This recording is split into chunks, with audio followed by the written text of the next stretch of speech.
Next on this, I'm going to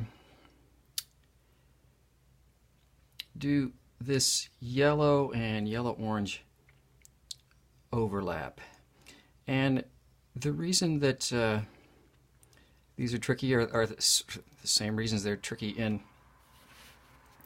the whole study, just as far as getting darker and still making it seem as though it's in the same family. So what I'm actually going to do first is just get some a watery mix of just the Hansa Yellow Medium and a little bit of Hansa Yellow Deep, but not much. So sort of this in-between yellow, orange, and yellow. I'm just going to paint sort of the shape. I'm going to, sometimes I call it define the shape that I'm going to be addressing. And this will make the color a little bit stronger. Once again, not a whole lot darker.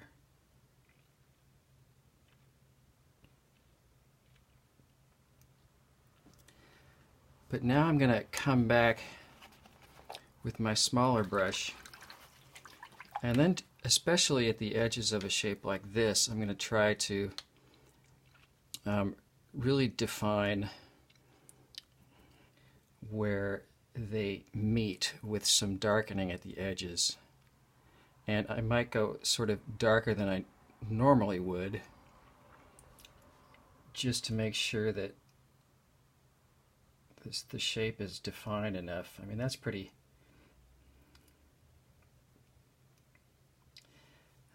yellow-orange.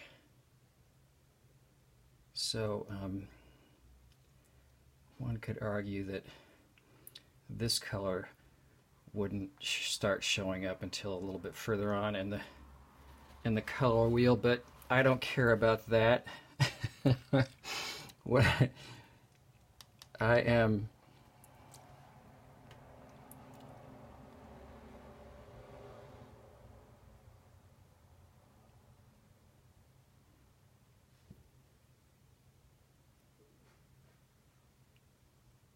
and then something like that too.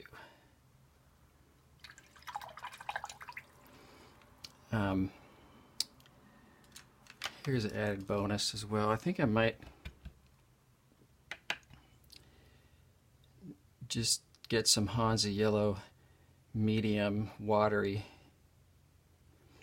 and tap it into here. I was talking a little bit too much, and the color stopped moving because everything had dried up. So if that happens, depending on what I'm trying to accomplish, I may come back and do something like that. I realize that now I've sort of lost that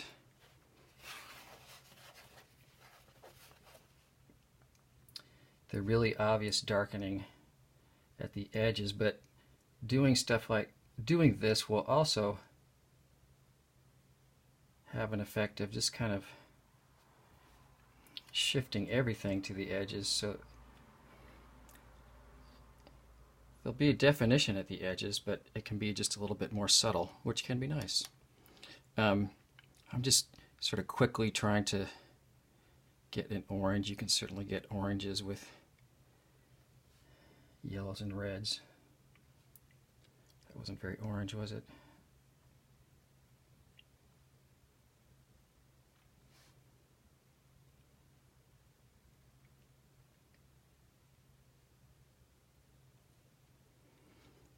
And haven't really been doing this, but as I'm getting towards the center, I'm going to make this a little bit darker too.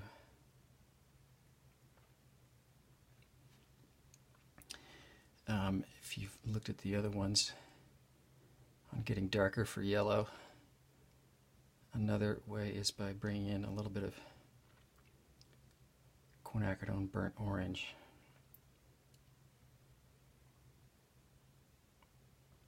Mixing that with yellow.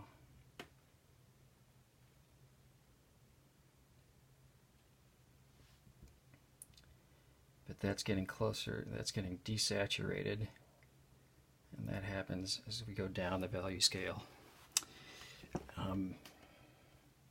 Curious how that's going to dry. I think I'll let that one alone for now, and for this, as you can tell, if you're following along in a sequential fashion, I've done, I think, most of the outer ones. That one needs a little bit more, so does that. But I wanted to come over here to the first overlap and point out that just like the other shapes, sometimes I want parts of a shape to get darker, and sometimes I want parts of a shape to get lighter.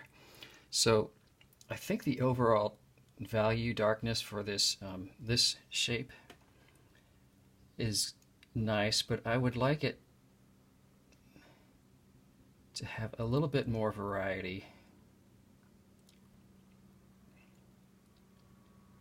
Oh, I'm doing it again where I'm not watering. I'm supposed to. I'm encouraging you guys to wet the whole shape first so that you can sort of stop thinking about that part.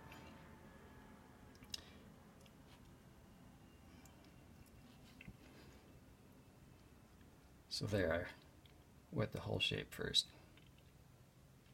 And now I'm scrubbing away a little bit in the middle.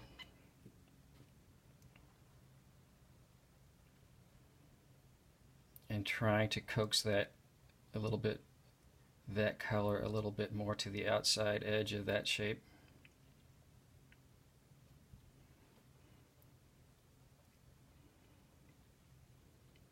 And that is not a lot different from what it was, but once again, it's the adding up effect of all these little subtle changes. I'm going to try to clean that edge up. And I will be dealing with these darks in a bit of a different way too, but I'm going to try to quickly bring in a little bit of red and quinacridone burnt orange. Excuse me. That's a mix of something like that, which is fine for right now. And dab a tiny bit of that end down towards the center.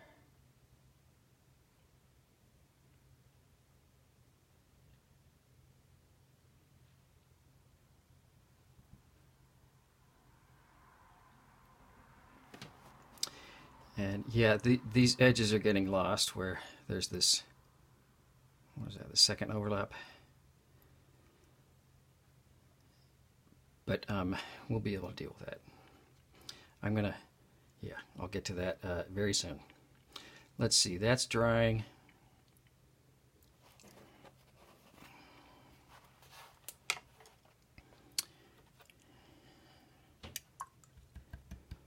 Just to say that I did, I can do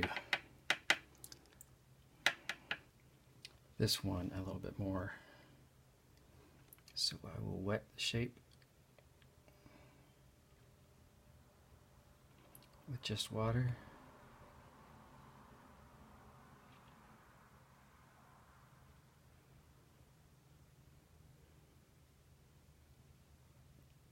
It's already light enough there. So I'm going to just get a little bit of my phthalo yellow green.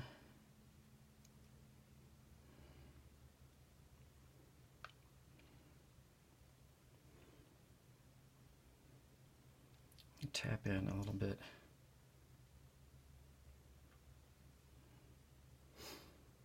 If you've seen some of my other videos, I talk about sort of tapping. It's kind of a combination of tapping and bouncing. And I don't know that that actually matters, but it seems to work, and I think it has a little bit to do with trying to flick the paint off. So if you just touch like that and bring it back up, you're soaking up some into your brush now, and then you're leaving it there.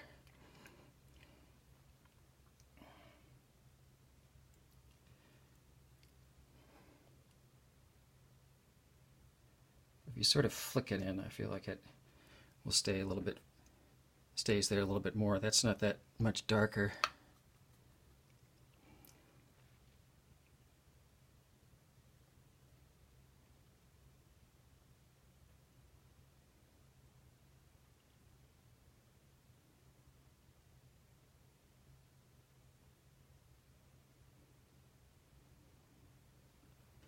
I think that's good for that.